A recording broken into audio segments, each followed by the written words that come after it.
CBN Campo Grande. Oferecimento Unimed Campo Grande. Cuidar de você. Esse é o plano. Unigran Capital. Parceira em todos os momentos. Venha para melhor. Unigran e Saraiva de Resende. Conheça em Campo Grande a construtora acima das expectativas. E agora nós vamos falar sobre um assunto que volta e meia, é destaque nas notícias, que é essa questão dos passageiros de companhias aéreas. Principalmente nesse período de pandemia também a gente tem ouvido muitas reclamações em relação a isso. Por isso nós agendamos uma entrevista com a coordenadora do Núcleo de Atendimento ao Consumidor aqui da Defensoria Pública de Mato Grosso do Sul, a doutora Jane Inês Dietrich. Bom dia, doutora. Bom dia. Doutora, quais dia, tipos de reclamações... Desculpe, doutora. Deu um intervalo aqui, o que a gente chama de delay. A defensoria... isso. Então, eu estou aqui um pouco atrapalhada com isso mesmo. Entrei várias vezes por causa de microfone e fone. Então, agora vamos no celular mesmo, para não ter erro. A Defensoria agradece a oportunidade de estar aqui e prestar algum auxílio, algum esclarecimento que possa ajudar as pessoas nesse momento especialmente difícil. Com certeza. Doutora, vocês têm percebido um aumento de reclamações nesses últimos meses dos passageiros de companhias aéreas? Aumento, eu não diria, porque a Defensoria também, ela tem um perfil muito particular de público-alvo. Então, o nosso público, embora não haja assim, não se possa fazer um corte muito rígido, de quem viaja ou não viaja de avião, isso hoje não é mais assim, mas mesmo assim não é um volume considerável o atendimento de passageiros, de consumidores de companhias aéreas. Sempre tivemos esses casos, são situações muito pontuais, geralmente muito sofridas para as pessoas, porque a viagem aérea ela já é estressante quando vai bem, não é? E quando ela vai mal é um evento traumático para as pessoas. Neste período de pandemia, eu acredito que a demanda venha depois, porque as pessoas elas estão aguardando o que será feito dos seus contratos, das suas passagens adquiridas, porque no momento ainda existem normas, foram editadas leis, foi editada uma medida provisória, posteriormente convertida em lei e agora já alterada para suspender o dever de devolver o dinheiro das pessoas, inicialmente por 12 meses, o cancelamento que, mesmo não sendo de pedido do consumidor, mesmo sendo uma medida de interesse da operadora, da empresa aérea, eles têm um prazo de 12 meses para dar o crédito de uso de uma outra passagem, não é? E aí a pessoa terá mais de 18 meses para usufruir. Então, eu acho que as demandas vão acontecer quando essa situação se acomodar, a minha avaliação. Doutora, em relação a extravio de bagagem, por exemplo, eu já ouvi, histórias de várias pessoas que tiveram problemas com extravio de bagagem.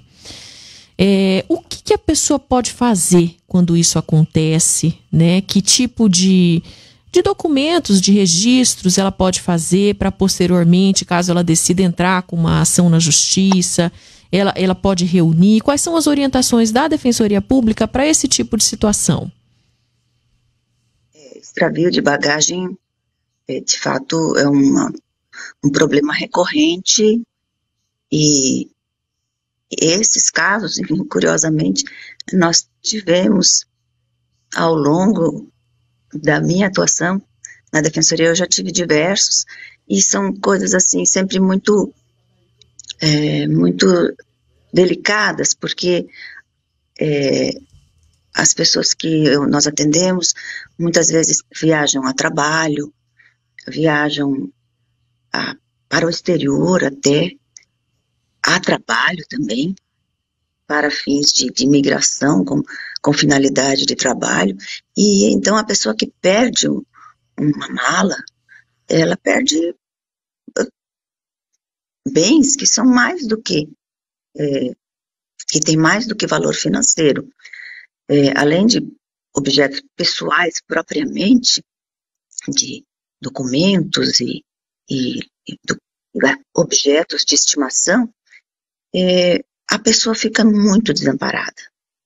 Ela fica num estado de sem pai nem mãe, num outro lugar, que é muito traumático. E essa matéria, esse ponto, ele já sempre foi objeto de discussão na jurisprudência, porque existem as convenções internacionais que tratam dessa matéria, e que sempre tabelaram o valor dessa indenização, sempre houve um limite de indenização. Primeiramente foi uma convenção de Varsóvia, que é de 1929, e essa norma ela vinha sendo rejeitada pela justiça brasileira como ela não se sobrepor ao nosso regramento interno, que é o Código de Defesa do Consumidor, que prevê o ressarcimento integral. Essa resolução de Varsóvia, essa convenção, foi posteriormente atualizada por uma outra convenção firmada em Montreal, e ela também faz parte do nosso ordenamento jurídico, porque ela ingressou aqui no nosso sistema normativo como um decreto legislativo. Então a Convenção de Montreal é lei para o brasileiro, mas a nossa jurisprudência, também o Supremo Tribunal Federal, avaliam, né, eles entendem que só se aplica a viagem internacional. Viagem no território nacional é integral o ressarcimento.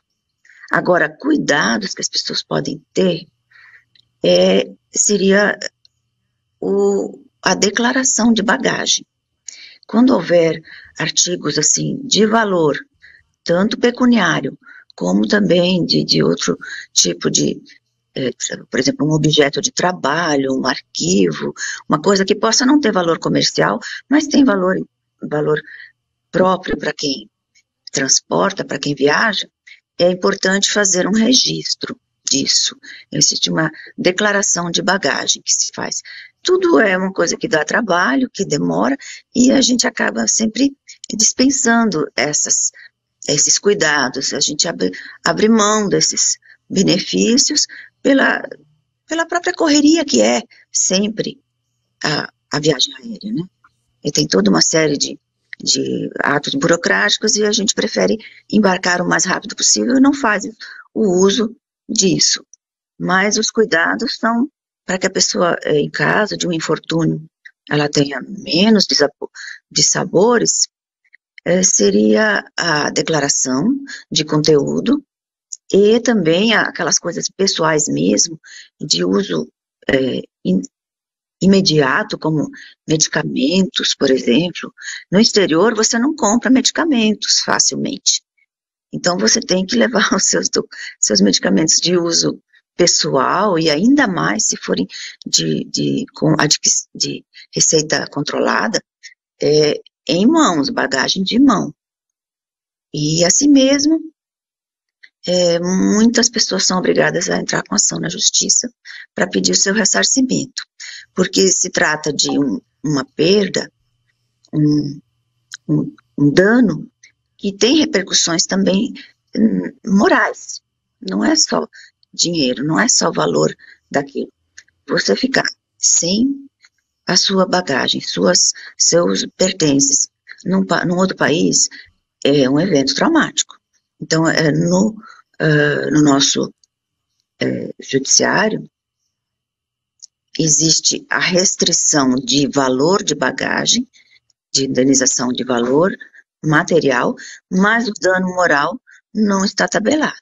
Está definido já até em diversos julgados de Superior Tribunal de Justiça, de que o tabelamento da Convenção de Montreal existe um valor lá fixado, máximo, que é algo em torno de R$5.000, e claro que não é um valor único, é um valor máximo.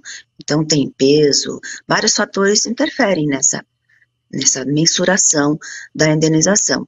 Mas o dano moral, quando houver, a justiça entende que é de fixação do judiciário.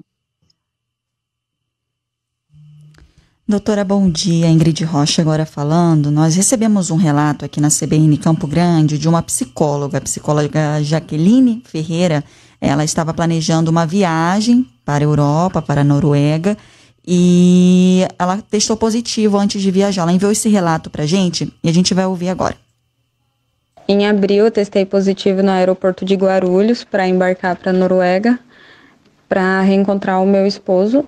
E quando você testa positivo lá em Guarulhos, a equipe médica te leva para a Anvisa, e a Anvisa só fala para você escolher um hotel, passar o nome, e você teria que ficar 10 dias em isolamento, que foi o que eu fiz, né?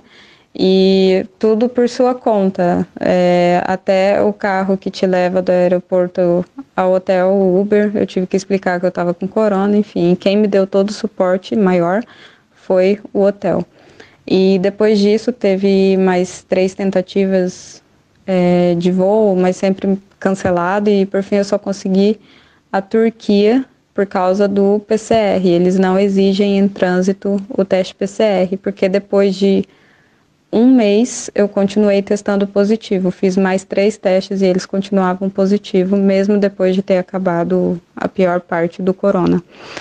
O novo voo foi bem longo, tinham 32 horas no total, e levei muito documento, foi bem difícil para embarcar, demorou 3 horas o embarque, porque eles tinham que ligar para a Noruega, confirmar os documentos, documento brasileiro na hora de embarcar, na hora de chegar na Noruega quase não é válido, mesmo com QR Code.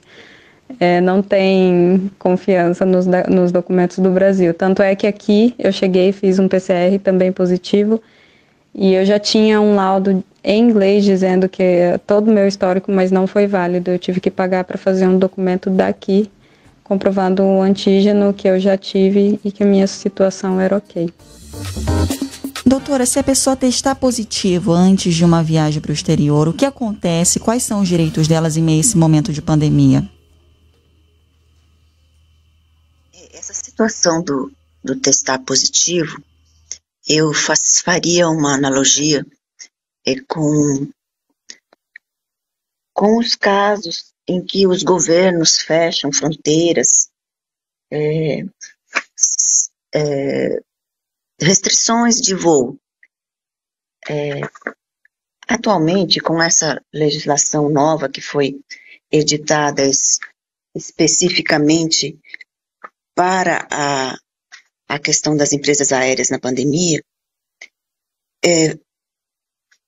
houve uma flexibilização, ou a gente poderia dizer mais claramente, uma redução da proteção do consumidor. Diante desse panorama, o governo brasileiro editou uma lei que eu mencionei anteriormente, que foi uma medida provisória convertida em lei, de socorro mesmo às empresas aéreas.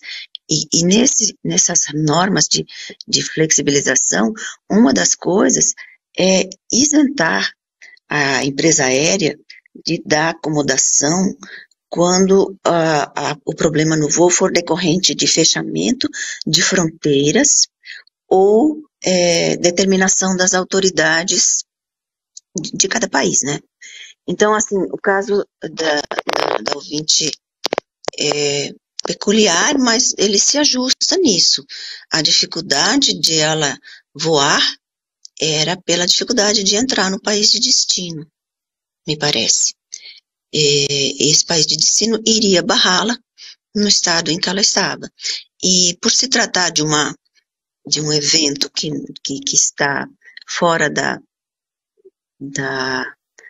esfera de decisão, né, da empresa, ela, se valendo dessa norma que permite que ela não arque com os custos de acomodação, ela fez com que a consumidora tivesse que arcar sozinha com o custo de hotel em quarentena e a alimentação. Isso realmente no ordenamento atual, na lei vigente, é permitido. Diferente do que acontece quando nossos voos são cancelados ou adiados, e se for um adiamento superior a 4 horas, a gente tem direito a um hotel, alimentação e transporte. O passageiro que sofre uma situação como essa, decorrente da doença e das exigências do país de destino, ela fica por sua conta mesmo. E nós não temos ainda... Desculpe. Nós não temos ainda doutora. Julgados... Diga. Pode continuar. Eu disse que ainda não temos, assim, divulgação de julgados, de decisões judiciais, avaliando a legalidade, a validade dessa norma. Não há ainda pronunciamentos da justiça se essas normas que reduziram tão drasticamente os direitos do passageiro, se elas são válidas diante das outras normas que vigem no Brasil, como o Código de Defesa do Consumidor, como a Constituição Federal e a legislação específica também, são as normas da ANAC. Então, há uma possibilidade, posteriormente, de se questionar alguma dessas disposições da lei que resultaram num desamparo do consumidor, de um abandono até, né, de certo modo. As empresas estão fazendo isso autorizadas pela lei brasileira. Pois é, doutora, e a senhora inclusive citou aí no início da nossa entrevista essa questão da remarcação, né, e do reembolso de passagens aéreas para voos cancelados durante a pandemia. Então a lei prevê essa prorrogação até o final de 2021 para que as empresas façam esse reembolso, essa remarcação. E esse direito deverá ser negociado entre o consumidor e o transportador. Então, isso também é algo bem recente agora desse mês que saiu essa notícia, né? E aí fica essa questão para que o consumidor... Para que o consumidor tenha que correr atrás, né? Era isso que eu ia dizer. O que acontece... A minha conexão, ela está interrompendo. Eu queria comentar o caso das pessoas que... o consumidor que resolve, em razão da pandemia, cancelar a sua viagem, que é justo, é perfeitamente justificável, não é? Você tem uma viagem programada, acontece ou uma situação caótica no local de destino, ou, enfim, a pessoa não sente mais, não deseja mais viajar nessa conjuntura. Então, quando o cancelamento é de iniciativa do consumidor, a lei permite a cobrança de multas. Certo. Se o consumidor quiser o reembolso em dinheiro, se ele concordar em receber o crédito, que é o posteriormente utilizar em nova passagem, aí ele não tem nenhum desconto. Mas se o consumidor que toma a iniciativa de cancelar a viagem e quiser o reembolso em dinheiro, ele vai pagar multas e vai ter uma redução significativa nesse reembolso. Então, assim, é mais uma redução dos direitos do consumidor diante dessa norma que é transitória, né? Ela é de vigência temporária, está sendo prorrogada, mas está muito complicado para o consumidor viajar, está muito complicado para comprar, principalmente. Quem compra precisa ter muito cuidado também de não comprar por meio de empresas estrangeiras. Existem muitas agências aéreas na internet que não são sediadas no Brasil e que, caso haja um cancelamento, o ressarcimento é bem complicado. É preciso tomar esse cuidado. Quando você compra por meio de intermediários, ao menos o faça de empresa brasileira, porque a empresa estrangeira não está sujeita às normas nacionais e muita gente perde parcela importante do valor investido e as companhias aéreas até se recusam a devolver. Obviamente que isso não vai, uma decisão dessa não vai prevalecer numa eventual medida judicial, mas ideal é que a pessoa não tivesse que ir à justiça para pedir o ressarcimento do que pagou e do que não pôde utilizar por um motivo justificado, mas que foi de sua iniciativa, né? Doutora Jane Inês Dietrich, defensora pública do consumidor, que trouxe aqui várias informações para a gente em relação a essa questão, então, das passagens aéreas. Muito obrigada pela sua participação, doutora. Um ótimo dia. Obrigada também. CBN Campo Grande.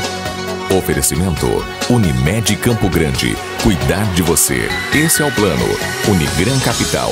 Parceira em todos os momentos. Venha para melhor. Unigran e Saraiva de Resende. Conheça em Campo Grande a construtora acima das expectativas.